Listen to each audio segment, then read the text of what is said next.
श्री स्वामी समर्थ. सकाळी सकाळीच ना मम्मीकडनं आले बघा. अजून थोडा अंधारच होता तोपर्यंतच आलो, कारण नवरोबांना कामाला जायला उशीर होत होता म्हणून जरा लवकरच आलो.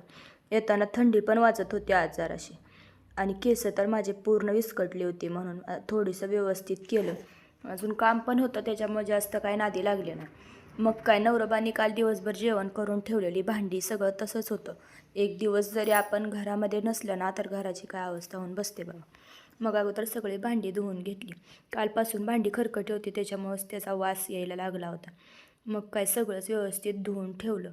आणि काल जाताना मी जेवण बनवून गेले होते तर ते थोडंफार शिल्लक राहिलेलं होतं, तर ते पण पूर्ण खराब झालं होतं. म्हणून ते सगळं टाकून दिलं आणि एवढी भांडी घासली बघा. आता मम्मीने येताना दिली होती येळवण्याची आमटी आणि दूध पण, मग ते तापायला ठेवलं. येळवण्याची आमटी मात्र एकदम भारी झाली होती बरं का. आणि शिळी येळवण्याची आमटी पण आम्ही खातो, एकदम छान लागते त्याच्यामुळं. आता घरामध्ये मला झाडू पण मारायचा होता. काल सकाळी गडबडीत गेले होते त्याच्यामुळं फक्त झाडूच मारला होता, फरशी काय पुसली नव्हती. त्याच्यामुळं मग ती पण पुसायला घेतली. घरात जरी नसलं तरी पण घर काय घाण होता राहत नाही बरं का. त्याच्यामुळं मग अगोदर म्हणलं घर पूर्ण स्वच्छ करून घेऊया आणि मग बाकी कामाला सुरुवात करूया. अजून स्वयंपाक पण बनवायचा आहे, पण म्हणलं होईल हळूहळू. हो, मॅडम का आली नाही, ती थांबली तिथंच.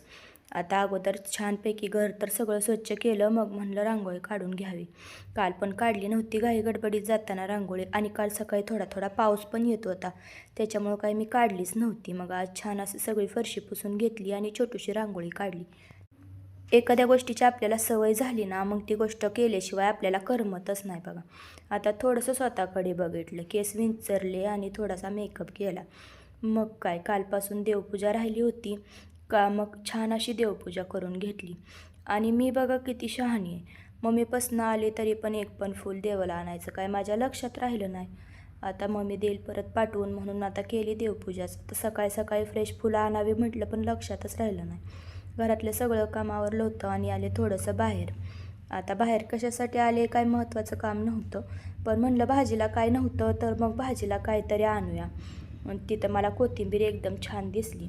मग काय, कोथिंबीरीची भेंडी पण आणली. आता कोथिंबीर काय जास्त महाग नाही, आता सध्या तरी स्वस्तच आहे. आता एवढं सगळं काम झाल्यावर मला लागली होती जोराची भूक. मग काय, खपली गव्हाची खीर ना मला भरपूर आवडते, ती पण मी येताना मम्मीकडनं घेऊन आली होती.